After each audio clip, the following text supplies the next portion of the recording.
Hey everybody, welcome back to the Highland Fox. Today is our first F1 review. The season has finally started. We're back! It was a long few months after the 2021 season, which was a banger. Ended in crazy ways. Hopefully the 2022 season is just as exciting. So with that, these are the 5 storylines we took away from the Bahrain Grand Prix. All right, so first impressions. Yep. You want me to go first? Yeah. Okay. So the cars look sick. These are the most gorgeous F1 cars I've seen in a really long time. Yeah, I just think they look so sleek. I like that there's like a little, you can tell that there's differences, but I just think they look so good. The variation between the teams is really surprising. Yeah, I don't know. They had so much time, I guess, to prepare that I all thought they were just going to kind of copy each other, but Yeah. I like it. So the look of the cars look good. Mm-hmm. What do you think of the rule changes? So like the ability to follow and all those things. So I thought the entire race was just so exciting. Like whether I was looking at first or like 17th, I thought it was just everyone was racing. No one was like insanely in front. It wasn't like, oh, okay, well I guess, 7 and 8 who's there, but I thought everyone was fighting. It was just an exciting watch. Yeah, no, I agree with you completely. I think it brought it closer together, and like the teams from the back markers are now fighting for points, and everybody was just, I felt like at any point any driver could score a point. Yeah. Which I thought was, obviously the last couple of years it hasn't been like that. No. So I mean that's why they do rule changes, to make it more competitive for everyone. Yeah. But I just thought, like, I knew that they were trying to get rid of dirty air and trying to bring the cars a little closer together so they can pass, and I was very pleasantly surprised to see it actually happen. I don't know. The entire race, I was like, they're still fighting for that position. Yeah. What? Multi-lap battles and stuff. Yeah, so it was good. Very, just right off the bat, impressed, excited. Yeah. I don't know. I definitely, maybe this is bad, I definitely thought there was going to be a few more crashes, just because, like, new cars. Yeah. The track. I don't know. I was expecting, like, that first turn to do some damage, but yeah, I don't know. Yeah. I mean, everyone played it pretty cool though. Yeah. I mean, no real like accidents, like crashes kind of thing. Just Mick had that one spin around, but he just kept driving, handled it like a champ. Yeah. The 360. So good for him. Yeah. But so first impressions of the cars, look gorgeous, great racing, thumbs up. We didn't do a livery review, so best looking car on the field. Oh, you go first. All right. I think the Ferrari is like a child's dream gorgeous. Like if there was posters of that car, it would be up in my bedroom at 33. Not even just as like a little kid. That car is gorgeous. But Aston looks really good. I'm one of the rare ones that likes the McLaren's look. I know a lot of people don't. But for me, I think the Ferrari is the most gorgeous car out there. I don't know. I like them all. Like I every time they did a reveal, I was like, ooh. I think Mercedes looks so sick. It does. I love it. Ferrari, I was like, okay, I like you. I think the only one I don't is McLaren. Really? Okay, that's fair. Not. Yeah. I don't know. The colors just, I don't know. I'm picturing like, it's just different. It's fun. Easter basket pastels, but I don't know. I just don't like it. I'm sorry. All right. So that's the looks, first impressions of the new cars. All right. So second key storyline we took away from Bahrain was what happened to McLaren. They were on the up and up. Norris signs that crazy deal. Yeah. And then they were fighting for 20th and 18th, and I think they finish 14th and 15th. Yeah. I think they finished 14th and 15th, which is just, that's not no, McLaren. and like so Danny Rick was out for like but I mean, still he was there for pre-testing. Yeah. So I was expecting a little more. So something has to be going on with those engines. So that's the question. So I mean, it's one race, so you can't make any bold predictions for the rest of the season based on this, but the back 6 cars were all Mercedes engines, and Mercedes was 35 seconds off the pace before the safety car. Do you think that there's something up with that engine?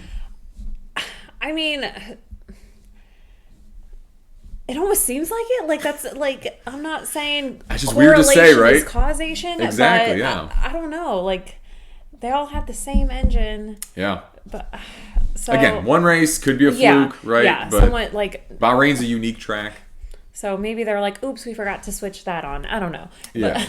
But I just found it very weird that, Ferrari and McLaren have always been like battling. And then now all of a sudden you're like, where's that bright orange car? Oh my gosh, they're in 20th. Yeah.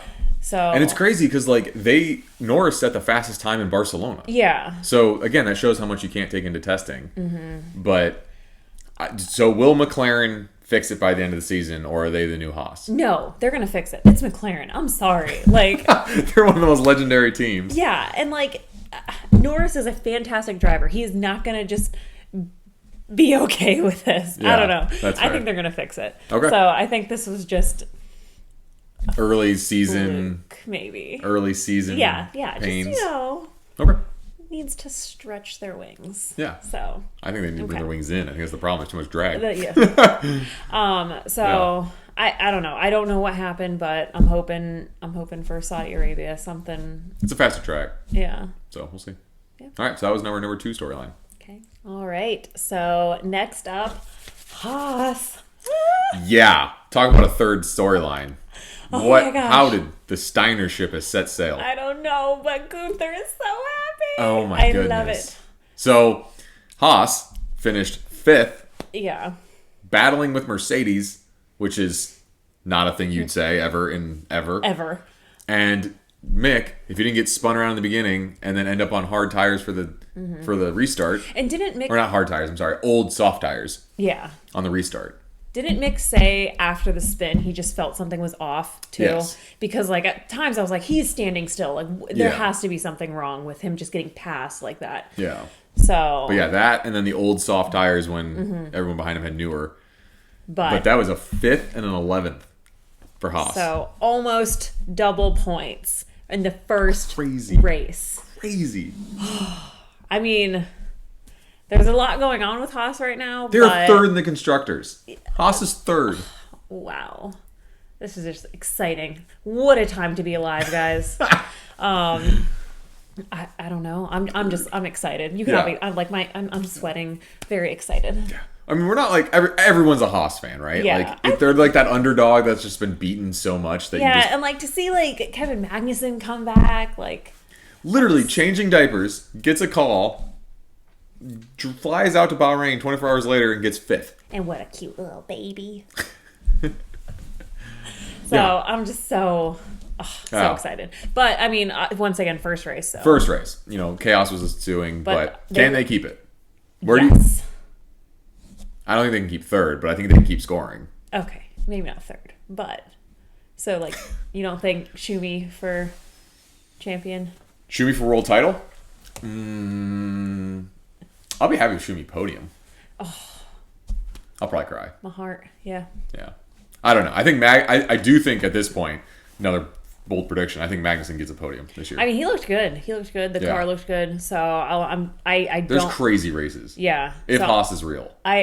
I think they're real. They spent so much money and time on this season, nothing for the last 2. So I think it's going to show. I do. Last thing on Haas before I move on. What does Drive to Survive talk about if Gunther isn't in a bad mood? Gosh, I think that's like half the Drive to Survive. I know. Do you just show pictures of him smiling?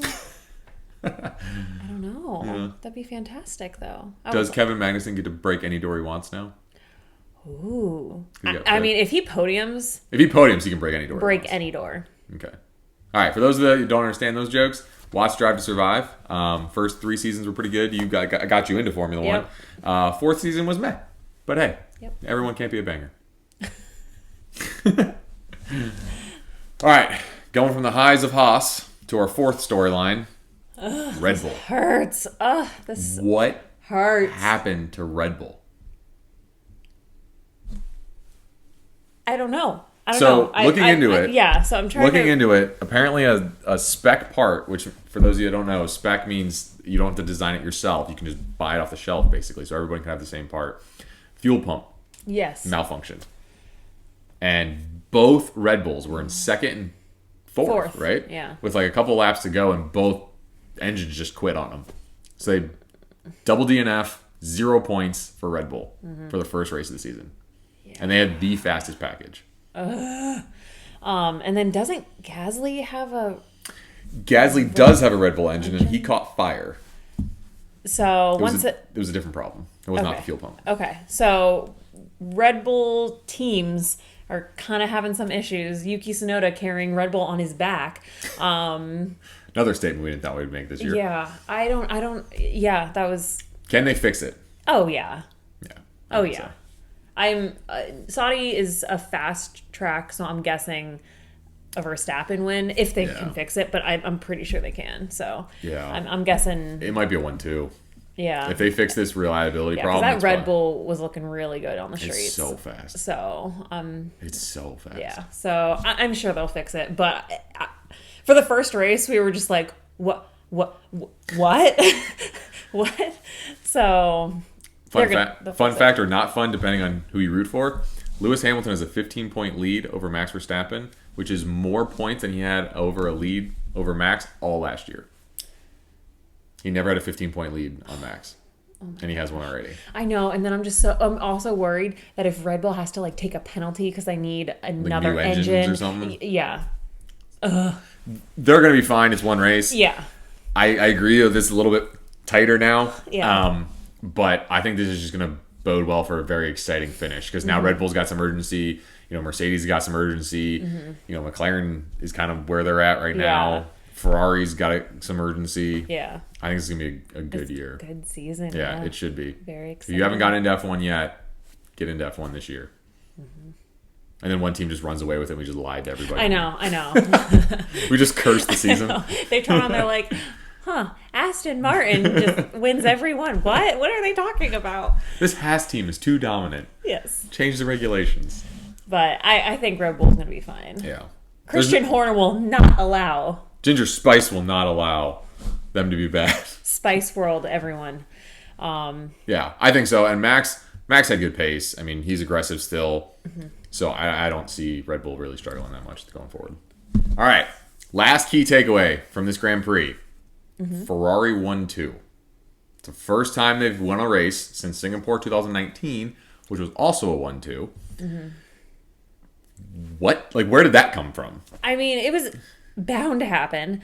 And they didn't do anything last year. Very little tweaks. They put all that, they had all that wind tunnel time, all this money going into this from finishing season. sixth in 2020. That's so, true. They looked good in testing, but testing never means anything. And Ferrari's notorious for running light in testing to win the winter season. But the team principal, Binotto, he helped design Michael Schumacher's, 02 engine? I think all of them. All of them? So when he was like, all right, step back, I'm going to help with this engine design, I think that had to be a good sign, right? Yeah, I mean. So I was impressed.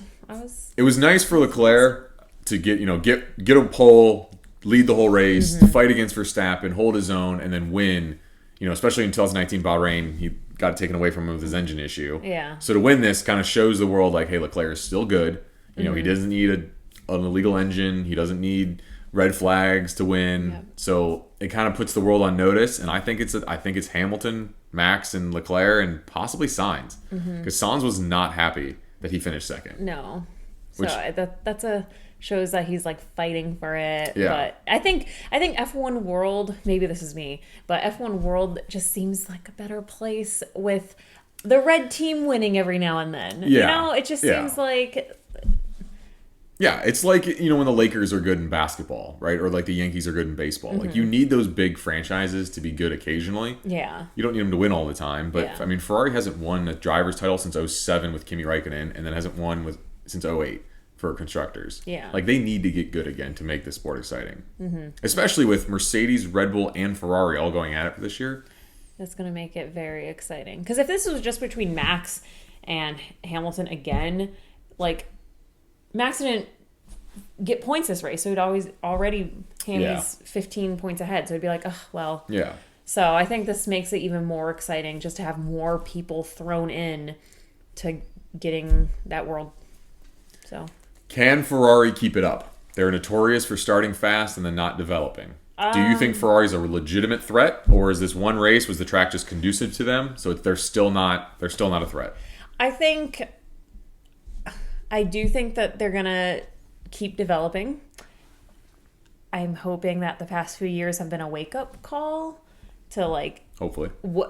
This is not just engine car. This is a lot more tech involved. So you can't just have a good engine now. I know Ferrari would hate that, but it's Enzo's rolling in his grave right now. I know. But they're gonna have to keep developing. Yeah. It's also gonna I'm interested to see, like, certain tracks how the Ferrari does. Yeah.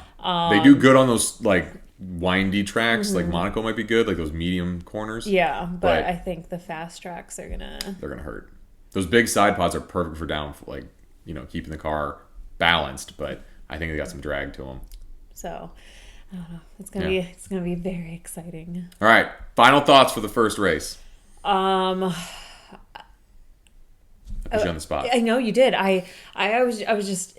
I think I was more excited just to be back in F1. Yeah. Like, all morning, I was, like, dancing around. Like, just the race was exciting. Yep. I thought it was, like, as you say, a banger of a race to start off the season. I get that from all my Brit friends.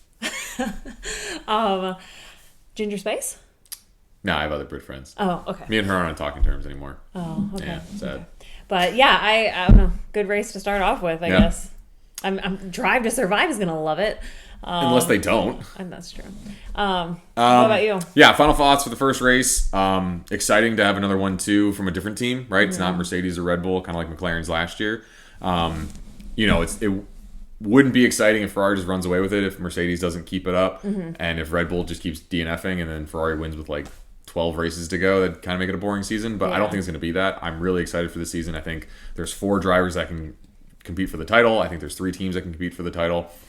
We'll see if this track is just a one-off or if these are some systemic issues with the teams, but it should be a good year. Good? Yeah. All right.